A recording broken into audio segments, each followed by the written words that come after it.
Hello, everyone, and welcome.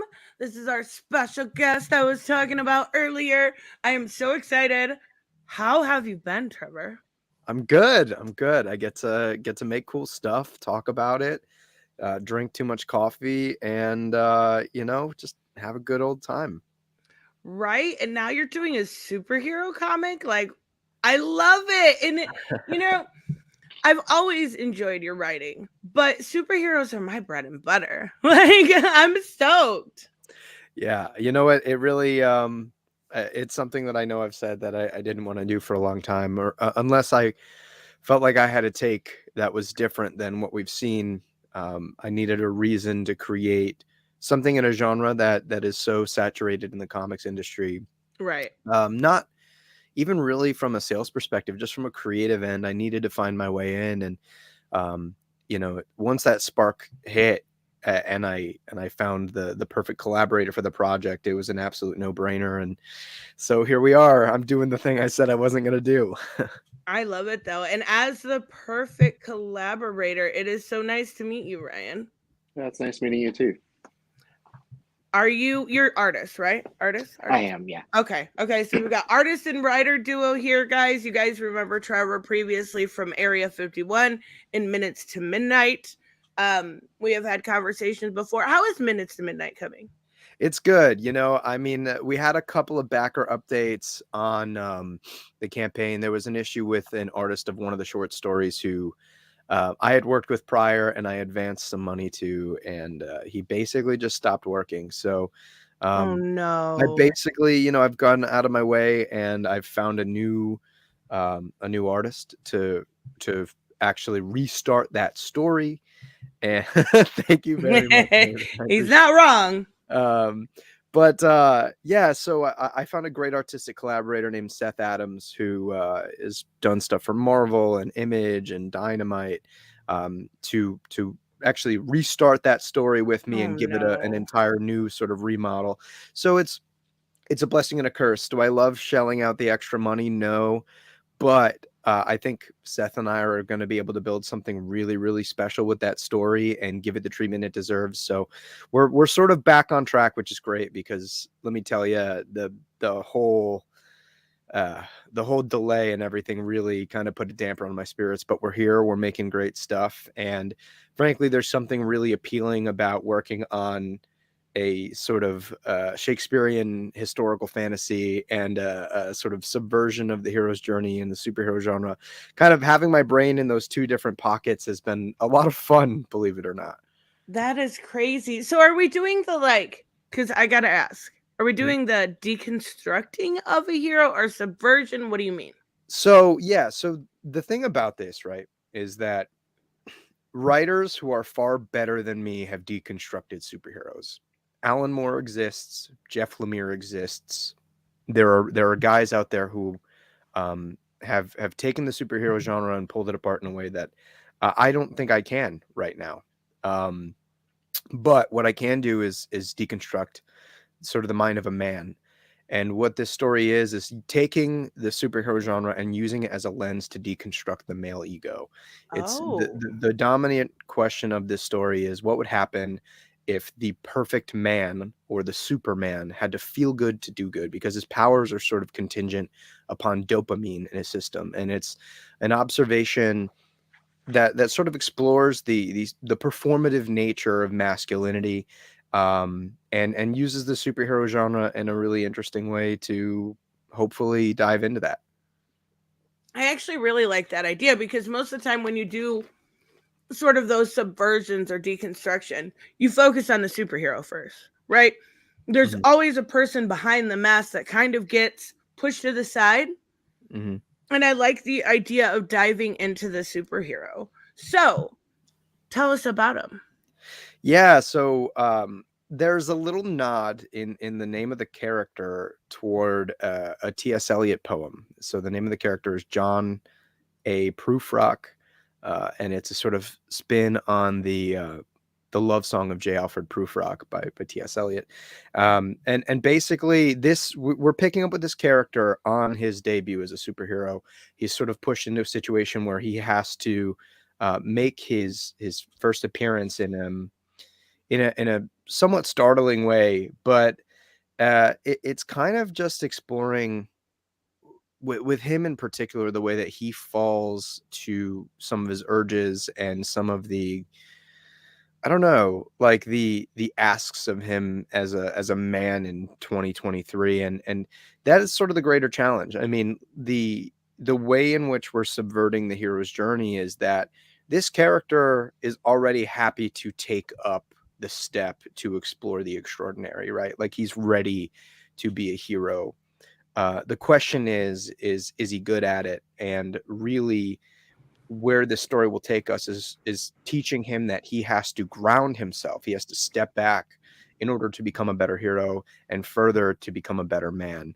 And so this story sort of explores more themes of self-control, a little bit of addiction, and sort of the ways in which like the male ego is fragile because it's contingent upon our ability to perform for other people. And what the question is also like, what does that do on the highest scale possible? Holy crap, this is so relevant right now. It honestly is. And it's like we've had this conversation in the past when I've had you on about the masculinity crisis and da da da da da. And this right now is taking, I don't know, I don't want to say taking from current day because I don't want people to get turned off by that, but I mean taking from the male experience, like writing from that experience instead of writing from the Superman experience, I think is so interesting. And I don't know, you knew I was in anyway, but I'm just saying I'm already in. Ryan, what's it like working with Trevor? Oh, it's terrible. You know, I figured it was probably the worst. No, he's great. And honestly, we've become like really good friends over the past year or so, working together on various things. It all started with the commission and then a short story, and now we're working on this 3-issue arc. So I'm happy to be part of the team. Did you said a short story? Are you on Minutes to Midnight too? I am, yeah. Yeah, that's awesome. And I've been able to look at obviously the Kickstarter. So I was worried this morning because I'm like, the Kickstarter's not live. Are we just talking beforehand? And then immediately I get the email. I'm like, okay, all right, he's got something up there. It makes sense. The art is incredible. Like, I'm going to show you guys and we're going to go through this. But Ryan's art is really, really good. These covers are beautiful. How did you come up with the design? So I didn't do those covers. Those are no, I know, but the main design. Yeah, so the main design there, you know, when you're designing a superhero, it's kind of hard because there's 100 years worth of superhero designs already out there. And I think the way that you were talking about starting with the man rather than the superhero really helped me not stress out about designing a superhero. You know, I'm not thinking like, oh, what's going to be like the next Batman? What's going to be like the next Superman? Instead, I'm designing this costume specifically for the story. And so Trevor gave me an initial sketch, which was actually pretty good. I didn't know that he could draw as good as he can, but he gave me an initial sketch, and I gave him, what do you think, like 10 iterations? Something like that. Yeah, he went. Oh my gosh. 10, but I mean, they're like slight changes to the costume, and there's some symbolism in there, and we just kind of, you know, whittled down to which one we thought would fit the character best, and that's what we came up with. It's gorgeous. I really like your art style, and I like the way this idea. So when I was Trevor is amazing at doing for the creators that he goes on their podcast. He has a little folder, a little drive folder, and he's got all the photos for you and stuff. So when I was making my thumbnail, I wanted to use all of these so much because they're so good, but I couldn't figure out how to get them in. But this is did you do any of this? Is the main cover, right? And this is yours. Yeah, I did that one. Mm-hmm. Okay. This is the one I ended up using for the thumbnail because it's so gorgeous. What's the symbolism with the eagle? Yeah, so this is actually, since it's a 3-issue arc, we're going to have 3 connecting covers, and each one kind of is symbolic of what's going on in that issue. So for this first issue, we wanted to like start off with something really just like iconically superhero, like, you know, Superman, you know, truth, justice, the American way, like that kind of Mm-hmm. thing. And so I think like the eagle for me kind of represents that iconic, like superhero vibes. It's the, Americana. yeah, it's the start of the journey. It's like strength and justice and truth and all that. And that's where we're picking up. We're starting off the story already like in that vibe. Love it. It is gorgeous. And you did get some gorgeous variants too. Yeah, we've got a really studded cast of cover art, and I also, let this be said, man, a feather under Ryan's cap is he did an original draft of his cover, and felt really strongly that he could do something better, and he, on his own accord, he went and he redrew that cover over the course of the last few days and just took it to an entirely different level. Like being able to work with an artist who has the drive and the awareness to continue to want to do his best and give his best to a project like this is like, you can't pay for that. I've been doing this now for almost 3 years, and I have never once had an artist with that level of work ethic and that level of pride, and it 150,000% comes through in the work. I mean, we actually, so the original image, the original version of Ryan's cover is out there because that's what we were using for promotion. Mm-hmm. And last night he handed in a new remodeled polished version, which you're seeing on the campaign now, and it absolutely blew me away. So yeah, I'm sorry, I'm just like word vomiting now, but it was No, so good. it's so great to hear, because a lot of times, you know, it truly does matter artist to artist, but sometimes you'll get an artist that you know is great, but you can tell they didn't get paid much for because it's crap or something. So to have somebody go above and beyond, I really, really like that. And these, like, I've looked at some of the preview pages. I know these aren't Ryan's work here, but some of the preview pages they are on here, correct? Yeah, they are. Yeah, we've Okay, got so we'll get to them, but they are absolutely gorgeous. yeah, he killed it. And like it speaks a lot to the creative relationship too, I think, which is very exciting for me. Both as someone who, you know, like Ryan had mentioned, we've become really great friends over the course of the last year and some change. But also like it gets me excited to work on the project. It gets me energized to want to do my best Oh, and give him my definitely. best in the scripts. And I think when you have that sort of symbiosis on a comic where it requires so much collaboration to be in its best form, I think the end product will end up having like a life that goes far beyond ourselves individually, and that is absolutely exhilarating as somebody who, you know, puts their blood, sweat, and tears into this stuff. So was it your idea that kind of made you change your mind when it comes to writing a superhero? How did this all kind of come about? Because I knew, you know, you said you had to have the right idea. Yeah, it was 100% the idea. I mean, I had a really, really dumbed down version of this idea in a very simple form, sitting in a Google Doc for like the last year or so, maybe a little bit more.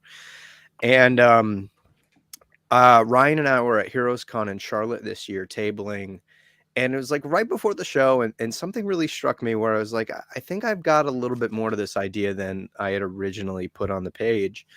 And I sort of pitched the basic concept to him when I think we were driving to an after party from a dive bar. And Oh my gosh, that's so uh, funny.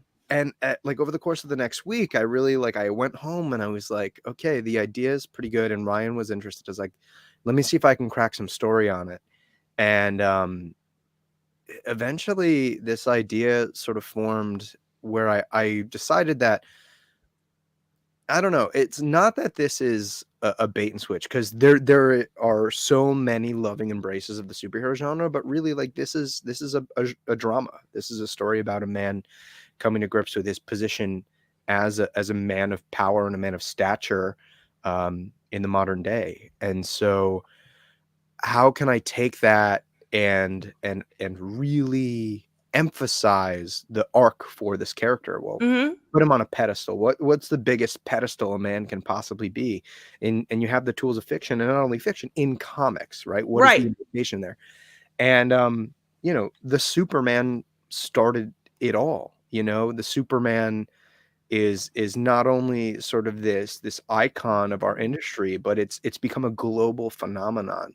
You can go to another country, you can go to a place with inconsistent water and electricity with a Superman shirt, and a child can look at you and go, "That's Absolutely. that's a Yeah. good man." And so that to me felt like the right stage to set for this character's journey, and the rest of the pieces sort of fell into place. And certainly kind of having Ryan in mind as the artist informed the journey for the story, because he's a brilliant character actor of an artist, and a great visual storyteller. And so for me, I knew I could really focus in on the emotionality of this story above all else. And trust me, we're doing some wild superhero stuff. I mean, we have a fold out triple page spread in this book. Oh my gosh. Yeah, we're so That's stoked. so cool. But like the thing is that Ryan can do that, and he can be every bit as good as the best superhero artists working right now. But he's brilliant at capturing the characters in their emotive states. And you know, that became such a key factor in figuring out what the story was that we wanted to tell. Was it when the process came about and you were working on this, is it, first off, is it the coloring done? Ryan, do you do the coloring? No, I don't. That's Okay. Fabi Marquez doing the colors. I Yeah. always want to make sure that I give everybody their due when it comes to your team. So you have a Yeah. colorist on here too. And what about lettering?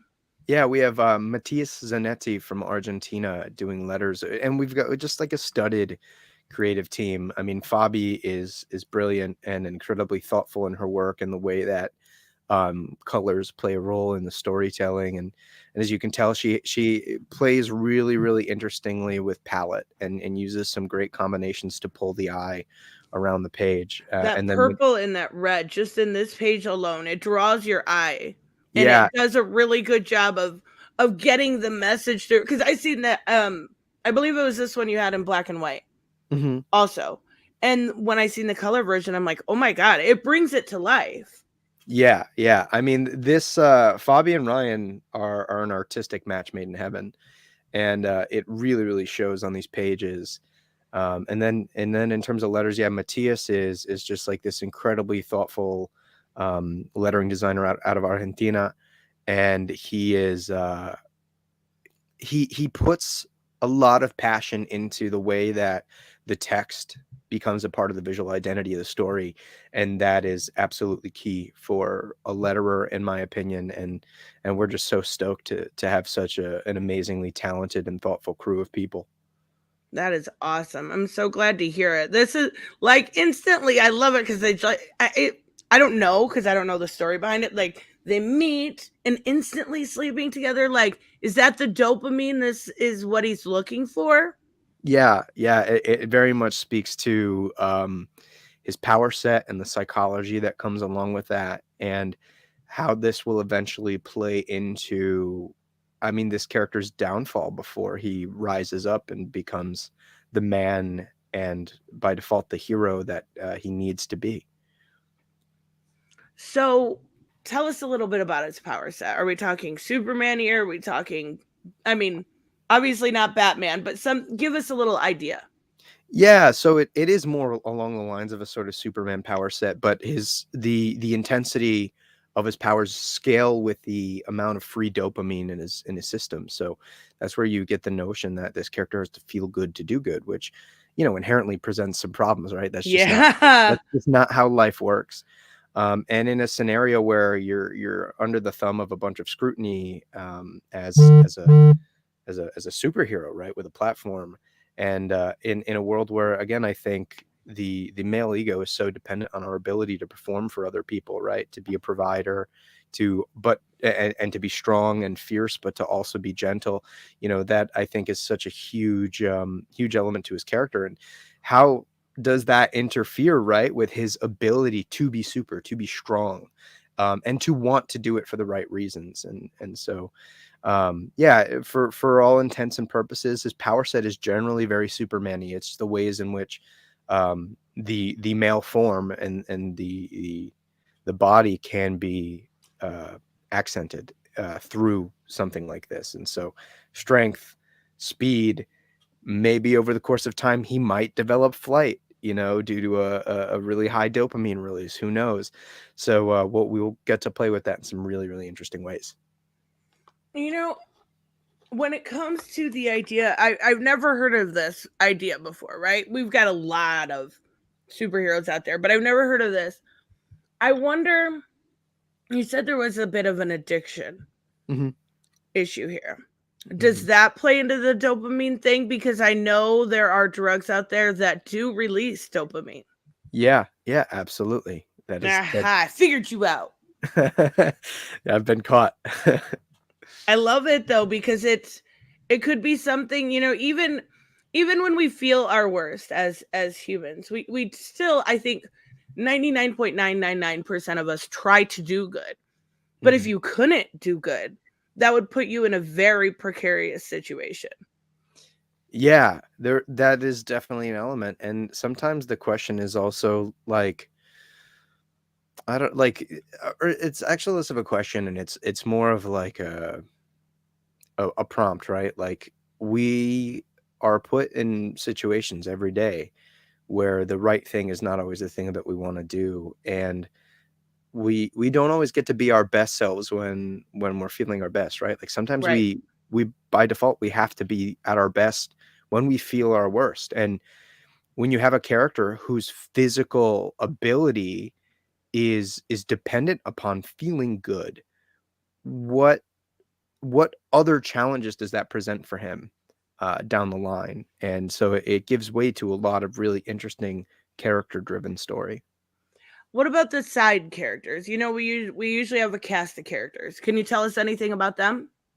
Yeah, I mean, I've never been one to play with a massive cast, but the two sort of mainline characters are going to be John, our protagonist, and Issa, who is the love interest. And the thing I've come to really like about writing her is that she is, in many ways, she is his moral compass in a really fierce way. She is not your damsel in distress by any means necessary. She is akin to a sort of modern day take no shit Lois Lane.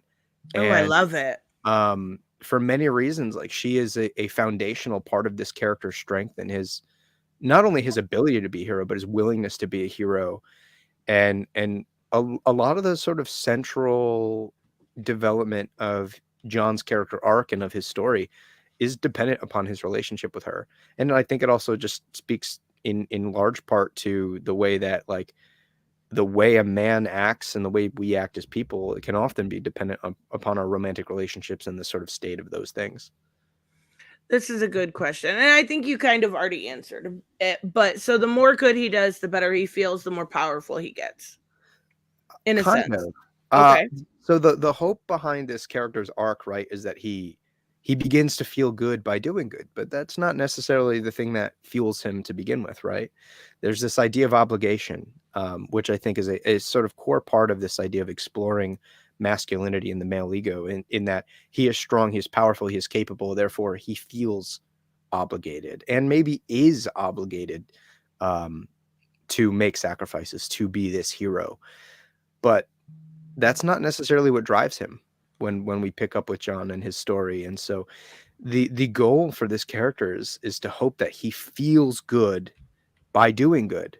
But that isn't always the case. It can be driven by other things, and sort of more vain urges at times. I mean, and at the end of the day, all of us are a little bit selfish, and that could play, you know what I mean? Yeah, absolutely. Yeah, I mean, this is also, selfishness is a huge sort of contending factor to John's success as a hero. You still do $5. That is incredible. You still do $5 digitals. Yeah, I mean, we want to get this story out to the people, as much. I mean, and I've had to raise my prices a little bit over the course of the last 3 years, but I've always been reluctant to do that, and I want to make sure that this book is being put in front of the people that want to read it and want to engage it. That, at the end of the day, is my number one goal. I've never cared much for the sort of profiteering of these things as products. Right. What I care about is telling a story and putting it in front of the people who are willing to connect with it and want to connect with it, and can engage with something that I care about. And so, I sort of hold that line at a cost-effective reading experience. It's crazy. And I love it. I think it's such a good deal, but I know it's hard for creators to do, and you're still trying. Do you have any, before I go into these, I just seen Early Bird. Do you have anything that, if they don't check it out within the next 48 hours or anything that's going to expire, we should talk about? Yeah, absolutely. So we have early bird discounts on all of the covers. We had an early bird bundle that collected all 4 covers, and you basically got a book for free. That actually sold out already. Wow. It's been live for like 2 hours. Yeah. So we've got some early bird discounts on the individual covers still remaining, and they are limited by quantity and by time. And we've also got some insane limited items like original pages of art. Those first 2 pages, the inks, are available on the campaign. Oh, wow. And one of them actually already sold out. So there's only 1 page of original art left. There are, I think, 5 slots to get drawn into the book by Ryan. Oh, that's so cool. I love when people do that. Yeah. And the privilege of being able to work with an artist who's going to do somebody's likeness justice is fantastic. So you're going to be represented super well on this book, and you'll maybe even get to interact, depending on whoever sort of the first adopters of that tier are going to be the ones that get the coolest spots to get drawn in. So That for is so example, cool. On page 1, there's a character who kind of gets moved out of the way when John sees Issa and wants to interact with her. So there are certain slots where people can actually interact with our main character. I love it. Does that make you nervous at all, Ryan? Having to Oh no. No? Okay, you're like, No, I'm not so at all. confident. Yeah, I I got know it. I'm good. No, I'm just kidding. There's like like Ryan, the cool thing about his skill set is he does an expressive comic, more traditionally aesthetic comic book style, but he's also spectacular at likenesses. Like if you comb through his Instagram, which you guys should all be following, it's on the Kickstarter page under his creator profile. He has an Inktober like head sketch of himself, like a bust that sort of merges a realistic illustrative style and his traditional aesthetic, and it's of himself, and it's insane. So that is so cool. I would be so nervous. Somebody would think I did it wrong, or like, I'm not an artist, but I would just be so nervous with that. But I love when people do that, because it really gives you this thing to go, 10 years down the line. Hey, look, remember when I was in this? This is really cool. You know what I mean? Like, it's so interactive and fun in that way. Yeah, absolutely. And it's a cool part about being able to do this direct to consumer stuff. I mean, I can't say much, but it seems like I'll probably have my first book out in comic shops in the direct market through a traditional publisher sometime in the next year. And like, that's just not Is it like this book? No, it's something different. It's something entirely original, and also in a different genre that I've never gotten to play in before, which is exciting. I'm stoked. But I don't get to do stuff like that in a direct market released book. And so that's part of the special thing about Kickstarters and being able to bootstrap something from the ground up and get it directly to the people who want it, and have that stream of communication be between us, the creative people behind the project, and the readers and the buyers. And so I really, really am cherishing being able to do stuff like this, where we can involve people and give them something to hold on to forever and immortalize them. And one thing I wanted to make sure to tell people is one really good way to keep updated is by subscribing to Trevor's Substack. He does a really, really good job of kind of like just keeping you updated on what's going with the books, what's changed. It's really, really nice. And I mean, of course, there's updates on the campaign and stuff, but the Substack, for some reason, I'm subscribed to a bunch of people's, and I just delete them. I always look through yours, Oh, and I thank always look through yours and Scott Snyder's and Jen Bartel, and that's about it. Wow. Like, Wow, what company to be in. Thank you. I really appreciate that. I mean, they're amazing, but these books look incredible. Now, I'm confused here. So this is the early bird special, and that's gonna go away, and it's gonna be normally 12, right? Yep, yeah. I Okay. mean, so the access to everything is up. Sometimes people just want to throw they want to throw a little bit more into the campaign, but maybe aren't in a position to get like a higher tier. So we For leave sure. the regular pricing open for folks that are generous in that way. But yeah, so the early birds are all limited by quantity and by time. So whatever doesn't sell out will be timed out and expired within 48 hours of the campaign launching. But honestly, it looks like we're probably going to sell out of all of the early bird options at some point. That's so great. And then you've got these unique add-ons. Oh my gosh. And like this is all because of Ryan. I mean, he's been incredibly generous with his time and energy and being willing to contribute commissions to these campaigns. And the great thing is I can really speak on behalf of his commissions, because that's how we met at Heroes Con 2021. Wow. I had just like stumbled upon his booth and really liked his stuff. And lo and behold, most people don't know it, but like when I go and I get commissions from artists at conventions, it's really kind of me sowing the seed to work together. Like I see their art, I want to see what they can do on a commission, and that's sort of my first step. And it's also my sort of gesture of being like, these aren't just words, you know what I mean? I think a lot of people go around at conventions or go online and say, I really want to work with you, and they never actually follow through. Right. And they don't put any skin in the game either. And so in my mind, it's just like, this is me kind of putting that gesture forward.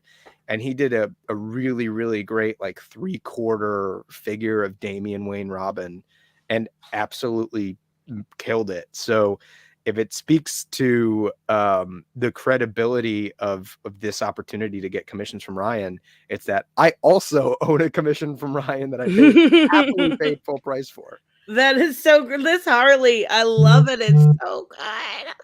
Oh my gosh. Yeah, these are awesome. He I wish I had a photo. We were both just at Baltimore Comic-Con, and Ryan did this insane MODOK commission. Oh my gosh. Yeah. You should Ryan, you should tell her about it.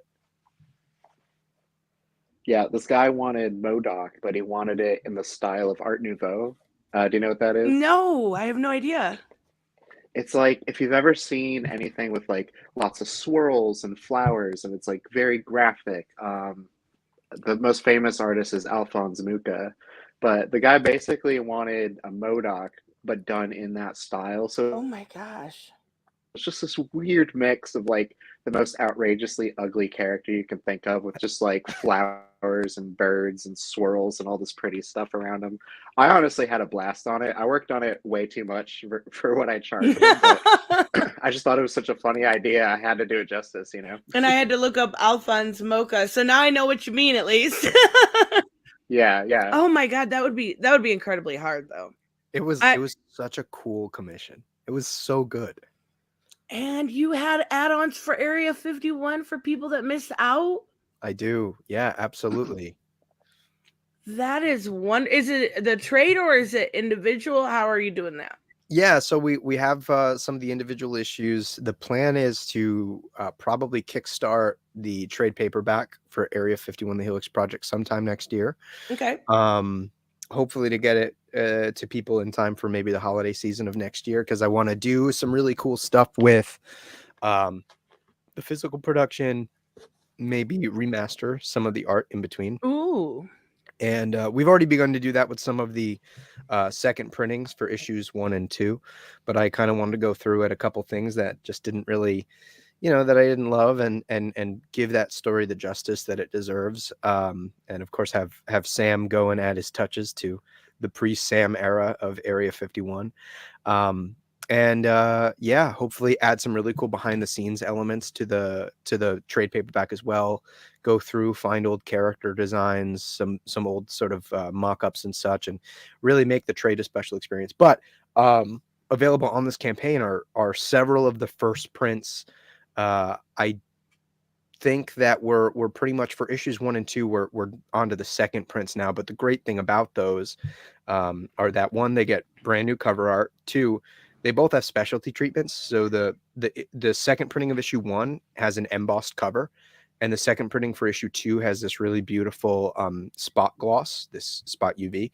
And they both have really cool behind the scenes features in the back as well. So you're not actually, I think you're gaining something by getting in on the second prints for those issues.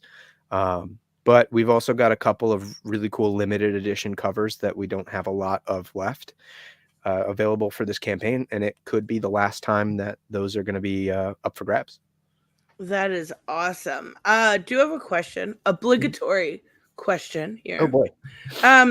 Might be a little bit for Ryan, but what is your view on AI art? If you don't want to answer, you don't have to. No, I think it's a really complicated situation. Generally, I think the idea of you're seeing two really major sort of things, and both of those I don't like, wherein people are creating AI art and then taking full credit for it as if they had drawn it. And then there are also those who are kind of championing AI art as if it's the same kind of skill set as somebody sitting down and coming up with the composition and drawing it. I think that in a regulated scenario, AI could be used as a tool, and it already is used as a tool in various softwares for background removal and spot removal and things like that. Right, yeah. And I think it could be useful in other ways, but the problem is that you have a lot of people without any restraint and who are generally too lazy to adopt a skill. So, any decent thing can be taken and manipulated and turned into something that ends up having a little bit more of a negative effect. So, yeah, I think if used responsibly, there's an angle where AI could be used as a tool for the creation of art, but as something made to create a finished piece of work, it's kind of gross and takes all the soul, I think, out of creating art. Yeah, I completely agree.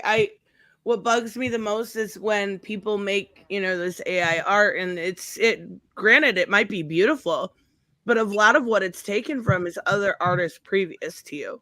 And you're taking that beauty from them. And that's where I would rather support somebody that sits down and makes this beautiful comic book with their, like this. But when it comes to AI art, I am not. Like you said, some tools, I use background removal, I use that kind of stuff. But no, in the long run, a lot of it is, nah. Yeah, I'd be curious to hear Ryan's thoughts, though, as an artist. Yeah, I think like what she was saying, I think the biggest issue right now is that it scrapes from so many current artists. You can, on a lot of them, you can just put in so-and-so artist style and it'll just ape them completely. So much of it is trained off of art that people have already done and are getting no credit, no pay, nothing. And so I think initially when it was coming out, I wasn't as apprehensive about it. I was just like, oh, it's just going to be like 3D. It's going to be like Photoshop. It's just going to be another tool in the bag. But once I learned, like, oh no, they're just stealing from other people, putting it in a blender and just like churning out stuff. That's when I really have had a negative view on it.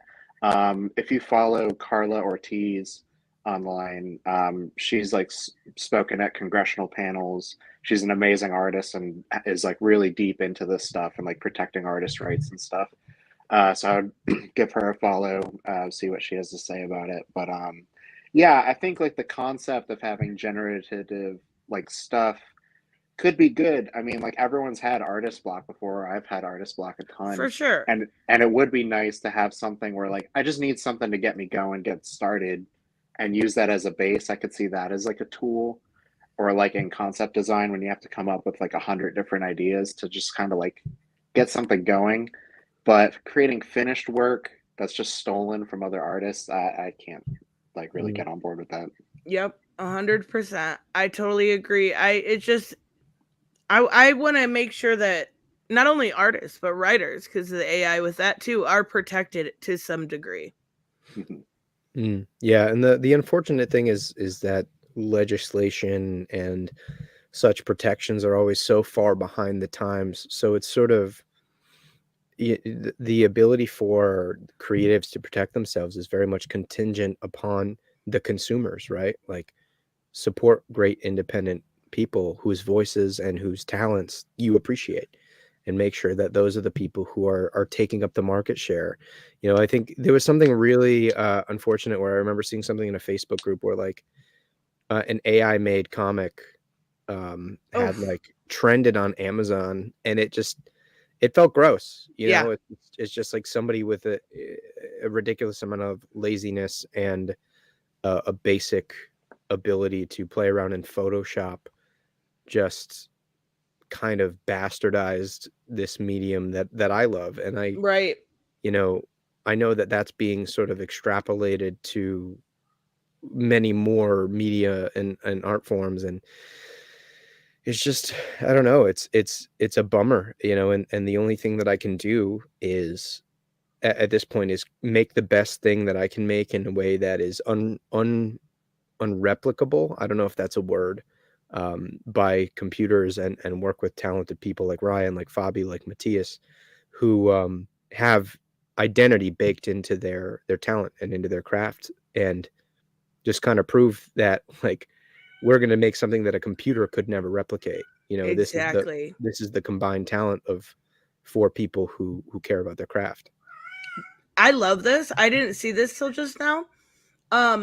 You have a digital collection bundle. Mm-hmm. And that includes Minutes to Midnight and Area 51. Like, you can catch up on everything right here.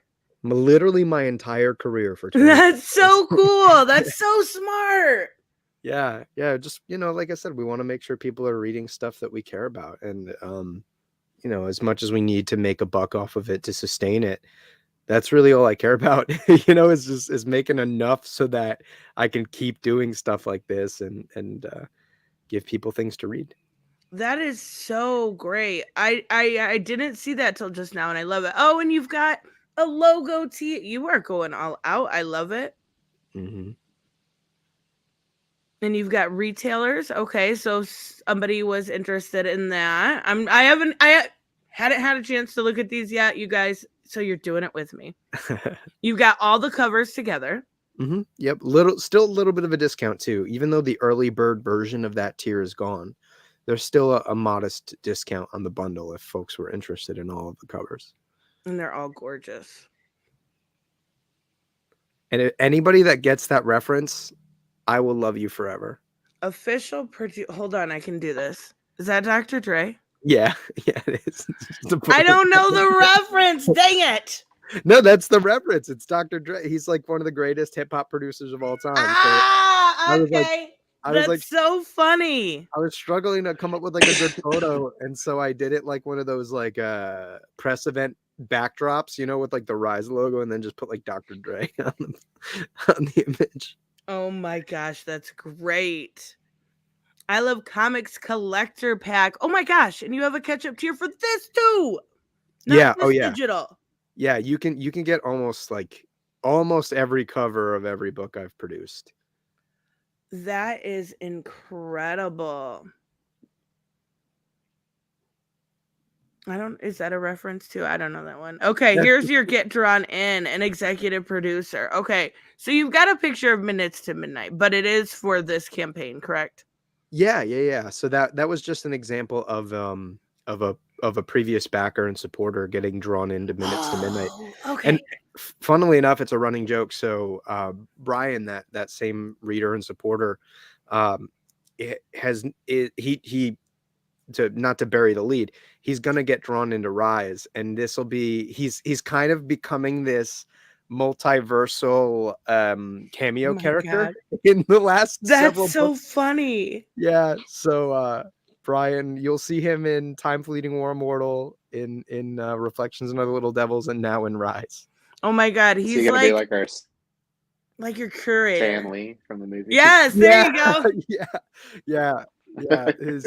He's a really awesome guy and an incredibly generous supporter, and he's been, with me, I think, since like the third or fourth issue of the Helix Project, and I could not ask for a better reader, a better supporter, a better. I mean, Jesus, he's the That's so running cool. joke is that he's like my number one fan, and I hate using the word fan, but it was his own phraseology there. But he's fucking awesome. Forgive my French. That is so cool. He's definitely your, like, people are gonna start coming up with theories that he's really controlling all your characters and all that fun stuff. Oh my gosh. Yeah. Okay, so with this, you get one side or the other. Am I correct? Yeah. So Okay. yeah, there are 2 pages remaining, or there were 2 pages to start with. We got the first 2 pages of the book, the original inks, and so yeah, one of those has already been claimed, so there's only one left. Okay. Do you know which one it is by chance, or? I do not know yet. I'm Okay. gonna reach out to the original backer and see which is his preference. Okay. That makes sense. Oh, and these are your ones that are all gone. Okay, Mhm. so what do you, and these are all your add-ons here. Let's make sure. I want to make sure I got through them all, because So yeah, these are some of them. Mhm. If you go into now, Kickstarter actually added photos to the actual add-on menu. So once you click your regular pledge, it'll give you a list of all of the add-ons with photos of everything. Oh, that's So cool. yeah, whether it's variant covers or of Rise or of previous works, or we've also got some really cool enamel pins. We've got like a platinum and gold pocket watch press enamel pin. I've got a really cool Be Dangerous, Read Comics enamel pin that's like a screaming word balloon that I came up with. You can, for the discerning collector out there, get a CGC Signature Series copy Oh, of Rise. wow. Yeah, so you can have one of your copies of Rise signature signed by both of us and thrown up in a slab and authenticated and all that. What else do you have? I'm trying to think here. We've also got some really cool like limited edition Helix Project copies. Like, for example, I did a convention only like blank sketch cover that people can get and bring to conventions and have their favorite artists draw on it. Oh, that's cool. Yeah, and then I've got a handful of copies of my limited edition Fan Expo Canada exclusive cover to the Helix Project #1 that just came out this past summer. What other cool things do we have in there? We've got commissions from Ryan, aforementioned, and people are really jumping on that and seeming to enjoy it. I think there's only 3 full body commissions left. We launched with 5, but there are other ones like sketch cards and things like that. Do you have any that are not CGC that are signed? Yeah, I mean, so you can also on the add-on section, you can have us sign the books for you as well as raw copies too. Okay, I wondered about that. Usually somebody asks, and that's always something cool. Mm-hmm. That people are interested. I don't think they have any plushies. No plushies. I did look into figures, like getting like a sort of toy made. The thing is that producing at a lower volume makes them really expensive, and I'd have to kind of charge a stupid amount of money for it. And Yeah. so maybe for issue 2 or 3, if the project really takes off and the demand is there, we can have some type of figurines made, which would be really, really cool. That would be neat. But that again depends on how much people get in on this project here, So when it comes to this, one thing that I want to make sure I ask is delivery. When do you expect? So you've got 33 days still. When do you expect to have this project done and the digital copies start going out? You're starting to fulfill. Yeah, so we are we're about a third of the way through the physical production of the book. By the time the campaign's over, I think we'll be pretty near done. And the plan is, obviously there's like a holiday slowdown, and we want to make sure that we're timing things up with that. So the current estimated fulfillment is going to be in February of next year. So it's what, 3 short months from now? 4? It's November. Oh my God, it's November already. Yeah. So right now we're hoping to have, again, depending on the printer, the physically printed books by end of January, beginning of February, and I'll start fulfilling immediately. Ironically, that's probably going to be around the time we finally get the physical printed copies of Minutes to Midnight as well. So my life is going to be drowning in cardboard and tape. But yeah, that's kind of the move. And the nice thing is we've got an incredibly reliable creative team, so I don't foresee any crazy issues with delays or anything like that. Pending something happening to me when I go across the pond to England in a week and a half to sign books there. Oh my gosh. Knock on wood or something. Like, right. You're my superstition's going, take it back. Are you going to, what is it over there that's going on? I forget. What's it called? Thought Bubble. Thought Bubble. I was going to call it Comic Boom, and I'm like, no, that's Rocky. That's a whole person. Yeah, that's a whole person. Oh my gosh, that's going to be exciting though. I'm super, super stoked. I was surprised to have gotten a spot at that show. It was like such a fever dream because I had just done a convention in Boston, and I went home for one day to pack, speaking of Rocky, to go to Calgary and see Rocky and do the Calgary Expo out there. And I had seen something on Twitter where somebody had got accepted, and I was like, oh, let me check my email. And I rifled through my spam, and there it was. And I was like, okay, it's a denial email. Like they're going to tell me that right, I'm not in. And I remember reading it and getting the acceptance and like lost my mind. So I'm incredibly excited. It's my first time in England. Oh my gosh. And knowing that like this little comic book making career has afforded me the opportunity to go and make my first trip to England and experience that is, I mean, contingent upon making comics is insane, and I'm incredibly grateful. And Thought Bubble is so huge. You're gonna have so much talent around you. I'm so excited. And what's really cool is I'll get to link up with Fraser Irving, who did the C cover to Minutes to Midnight. It's that really beautiful sort of burnt orange and purple piece, and I'll get to meet him in person and say hello. And great. Yeah, so that's kind of one of the most fun parts about doing comics that I found, especially over the last year, right? As I've been able to do more stuff, is like actually getting to hang out and connect in person with these people that I get to collaborate with. I think it makes the experience that much better as a whole. Oh, definitely. I gotta ask, because I keep looking at it and I'm not sure. Is this our love interest, or was it the lady in the beginning, or neither? Neither. It's oh my God. No, I'm just kidding. No, it's actually part of a really pivotal scene in this first issue, the climax of this first issue, that will play a huge role in John's character development for the entire series. I mean, it's pivotal.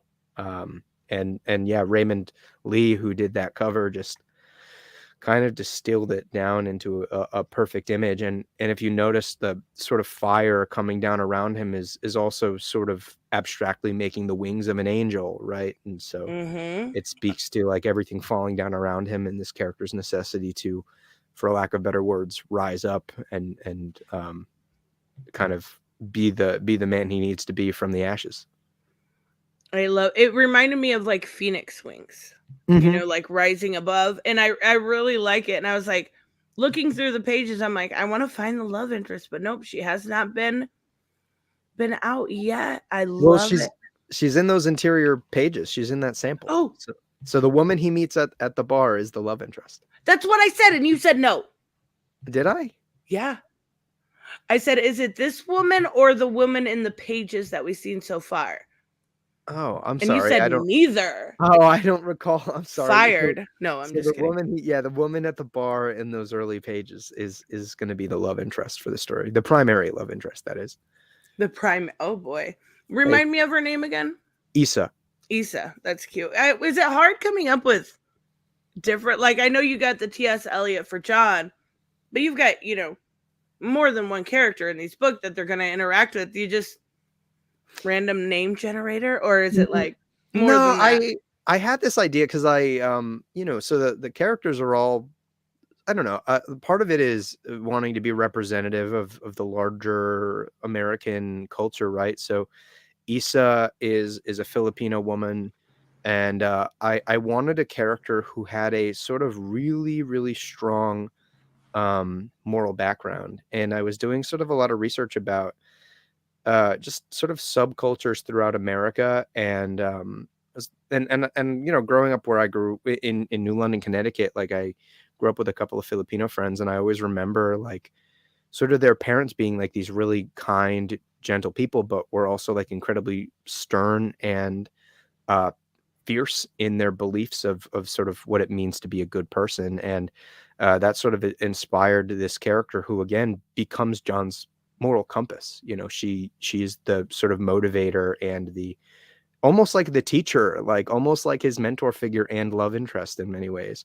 And it just felt right, having a character who's, I mean, this isn't going to be like explored in depth. It's just one of those things that's sort of headcanon for me in developing the character. But in my head, like Issa's family is sort of a part of the Manang generation of Filipinos immigrating to the United States. So it's just sort of very ethic driven type of person. And I felt like that was a really interesting way to articulate John's character arc, having this person who sort of represents this sort of gentle intimacy, but also like stern morality at the same time for him. And yeah, I'm really, really excited to be able to not only explore their relationship, but explore her as a character. I think as people, I think have noticed over the course of my last couple of projects is I really enjoy writing like fierce, strong women. And yes, so, absolutely. I've never like what was her name in not one, but in Area 51. oh, It was Marissa. Marissa. I was gonna call her Marine. I loved her. Yeah. Like, she was great. She was sassy, and she was like stern and straight to the point. I could not see you, and it's not like you're writing this like strong woman. You know what I mean? You're writing a female that isn't gonna let herself get kicked around, but is incredible in her own right. Yeah, and in many ways, like, I mean, she is pivotal to John becoming the man he needs to be. I love that. She's like I said, in many ways, not only is she the sort of love interest and his source of intimacy, but also like a major teacher for him and a sort of emotional and mental mentor for him. So yeah, she's been really, really fun to explore in the development process of this story. That is so awesome. All right, guys, we are going to wrap up, but I want to make sure you guys know. I will, because I talked about it earlier. I'll put the link to Trevor's Substack and to Ryan's Instagram. And of course, the link for the Kickstarter is already in the description, but I'll add those in there too. And I'll put it on my community post so you guys can make sure, if you didn't get a chance, someone didn't get a chance to watch the stream, they can at least click on it and check it out. It's worth it. I'm excited. I'm excited to see your take on a superhero. You've been one of my favorite indie writers for a very long time. Thank you. This is so great. And I'm excited for Minutes to Midnight. Such a cool concept. Me too. I mean, that thing has had, just with the delays with the art and everything, has had like the longest gestating period in my brain. More than anything else I've gotten to do so far. And so I'm really stoked for that to come out. And I'm incredibly excited for Rise. I'm really proud of the fact that like over the course of my 3 primary projects, they've all been wildly different, but also, really strong in sort of what they have to say and what we want to do and express. And this story is no different. I think in many ways, this is one of the most polished projects, that I will have created, especially from like start to finish. And if anybody is having any doubts, for $5 you can get a digital copy of this book. I think you're going to regret not getting a physical copy, because for just a little bit more, you not only get a gorgeous physically printed book, but you get a triple page spread fold out, and we're sort of in the running to have a second triple page spread. I think it's one of our stretch goals. So help us get there. Oh, there we go. Perfect idea. I love it. All right, guys. Thank you so much. Thank you, Trevor and Ryan. It was really nice meeting you guys, or Ryan. It was really nice meeting you, and everyone have a wonderful day, and check out the campaign. Do it now. Bye, guys.